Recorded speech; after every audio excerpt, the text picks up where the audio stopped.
Kitchen को और घर को साफ सुथरा और ऑर्गेनाइज रखने के लिए हमें बहुत टाइम और बहुत मेहनत लगता है।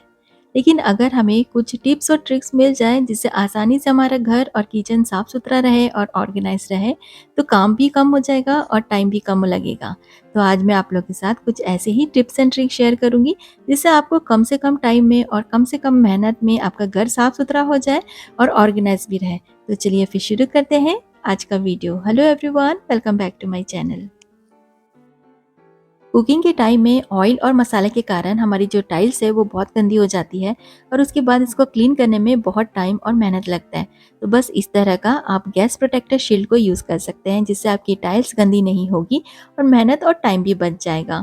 इस शील्ड को क्लीन करना बहुत आसान है। गीले कपड़े से आप बस पोंछ लीजिए और फोल्ड करके एक छोटे से कॉर्नर में रख लीजिए। इसी तरीके से आप इस तरह के जाली वाले लीड को यूज़ कर सकते हैं। ऐसा आपको लगता है कि आपका मसाला छिटक रहा है या तेल उड़ रहा है, तो बस आप इस तरह का नेट वाला लीड को यूज़ कीजिए। हम बहुत सारे जगह में इस तरह के कंटेनर्स को यूज़ करते हैं। ये फूड कंटेनर्स हैं जो यूजुअली हमें जब हम फूड ऑर्डर करते हैं तब मिलते हैं। तो इसमें आप काफ़ी सारी चीज़ों को स्टोर करके रख सकते हैं, जैसे कि पाउचेस या अपनी मेडिसिन्स जो आप रेगुलरली लेते हैं। ऐसे ही बच्चों की जो हेयर एक्सेसरीज होती हैं उनको भी रखने के लिए इस तरह का कंटेनर यूज़ कर सकते हैं। जैसे कि मैं हमेशा जब भी मेरे पास ये कंटेनर्स आते हैं तो मैं इनको चेंज कर लेती हूँ। और देखिए ये ट्रांसपेरेंट भी होते हैं, तो एक ही जगह में सारे स्कूल के जो रबर बैंड्स और क्लिप्स होते हैं वो एक जगह में रहते हैं। इसी तरीके से जब भी आपको लगे कि आपको हेयर एक्सेसरीज के लिए एक बॉक्स की ज़रूरत है, तो इस तरह के बॉक्स को आप रीयूज़ कर सकते हैं। टिक टैक खाने के बाद इनके बॉक्स को फेंके नहीं, इनको भी हम कई जगह में यूज़ कर सकते हैं। अगर आपको टूथपिक रखना है तो वो भी आप इसमें रख सकते हैं। अपनी पिन्स को स्टोर करके रख सकते हैं। क्लिप्स और जूड़े में लगाने वाली क्लिप्स को भी आप इसमें रख सकते हैं, जो कि इधर-उधर घूम जाती है तो इसमें रहेगी, तो एक ही जगह में रहेगी। स्पेशली जब आप ट्रैवलिंग के लिए जाते हैं तो इनमें आप डाल के लेके जाइए, तो इनको ले जाने में भी मुश्किल नहीं होगा और ये घूमेंगे भी नहीं। छोटी-बड़ी सेफ्टी पिन्स को अलग-अलग इस तरह के टिक टैक बॉक्स में रखिए, तो सेपरेट भी रहेंगे और एक जगह में भी रहेंगे। इस तरह के जो डस्ट क्लीनर है, इनके बारे में मैंने आपको एक वीडियो में शेयर किया हुआ है। अगर आप दिवाली की क्लीनिंग कर रहे हैं ना, तो इसको ज़रूर बाय करके रख लीजिए, क्योंकि ये ऐसी जगह में सफाई करते हैं जहाँ आपकी झाड़ू है और पोछा है वो नहीं जाता है। तो इसकी हेल्प से आप कोने-कोने में आप क्लीनिंग कर सकते हैं। जैसे कि मैं यहाँ पे किचन के स्कर्टिंग में क्लीनिंग कर रही हूँ, तो बहुत ही आसान हो जाता है। लेकिन अगर आपके पास इस तरह का डस्ट क्लीनर नहीं है ना, तो घर में पड़े हुए अपने सॉक्स को यूज़ कीजिए। इस तरह से अपने हैंगर में दोनों तरफ से सॉक्स को चढ़ा लें और बस यही आपका काम आएगा ऐसी जगह में क्लीन करने में जहाँ पे आपका झाड़ू और पोछा नहीं लग पाता। तो जो काम मेरा खरीदा हुआ डस्ट क्लीनर कर रहा था, ये भी आसानी से कर लेगा। नीचे में पड़े हुए जितने भी कचरे और जाले वगैरह होते हैं, वो आसानी से सॉक्स में आ जाएँगे। आप चाहें तो इनको हल्का-सा गीला भी कर सकते हो। जैसे कि ये किचन की स्कर्टिंग आपको क्लीन करना है तो कर सकते हैं इसी तरीके से। और अपने जो सेंटर टेबल है उसके नीचे भी अगर कम स्पेस में, फ्रिज के नीचे कम स्पेस होता है जहाँ झाड़ू वगैरह नहीं जाता है, तो सिंपल तरीके से आप इस तरह हैंगर और सॉक्स लगा के आप क्लीनिंग कर सकते हैं।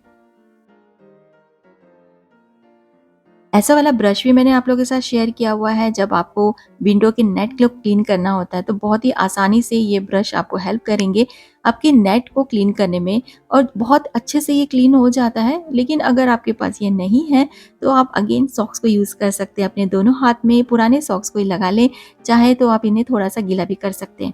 और एक हाथ को आप अंदर रखें और एक हाथ को आप दूसरी तरफ रखें और बस इस तरह से ऊपर-नीचे करते हुए अपने विंडो के नेट को आप क्लीन करिए। देखिएगा कि बहुत अच्छे से क्लीन हो जाएगा और जब आपका सॉक्स गीला होगा ना, तो नीचे में भी कोई भी डस्ट नहीं गिरेगा।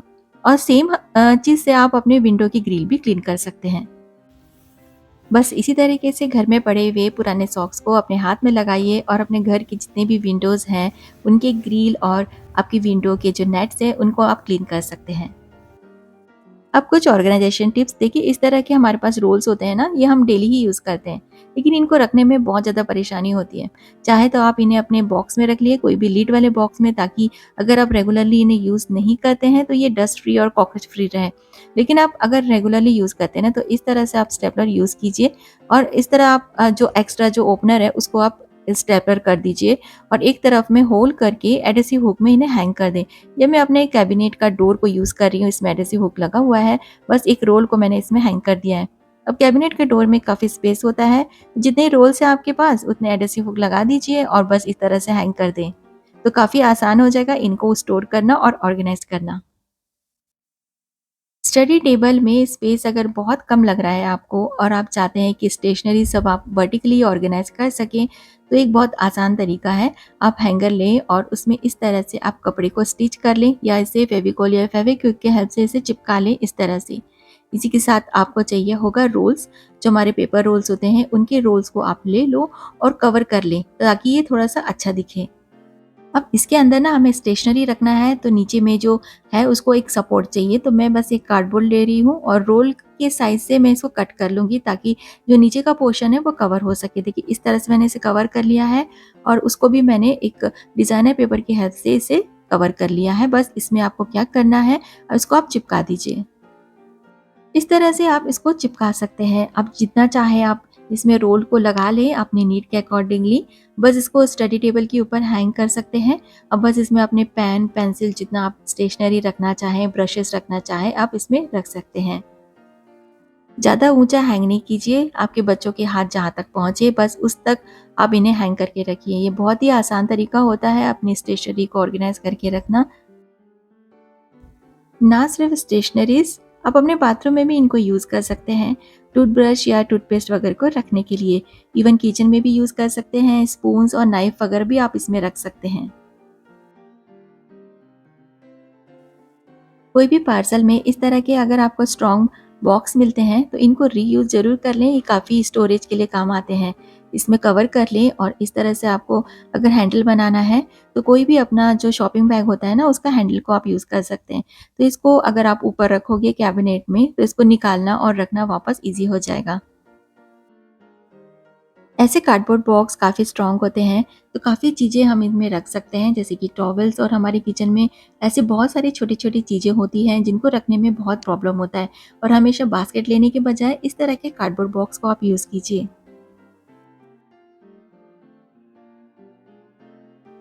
हैंगर से मैं एक और ऑर्गेनाइज़र बनाऊँगी, तो ये मैंने एक अपना पुराना प्लास्टिक का हैंगर लिया हुआ है। नाइफ़ को गरम करना है और बस हैंगर को इस तरह से 2 पार्ट में कट कर लेना है। इसके साथ आपको कोई भी इस तरह का प्लास्टिक का कंटेनर चाहिए और जो हैंगर्स हमने 2 पार्ट में कट किए हुए हैं, उनको इस तरह से आपको स्टिक कर देना है दोनों तरफ।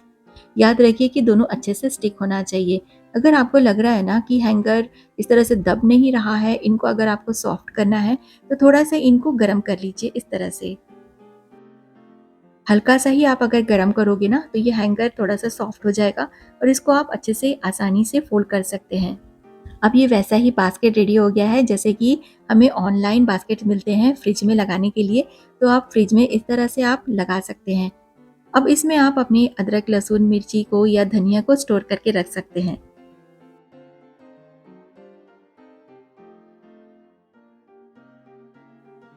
ऐसे ही कई सारे बॉक्स आप रेडी कर लें और अपने कैबिनेट में यूज़ कर सकते हैं कोई भी चीज़ों को स्टोर करके रखने के लिए। जैसे कि मैंने यहाँ पे क्लिप्स को रखा है।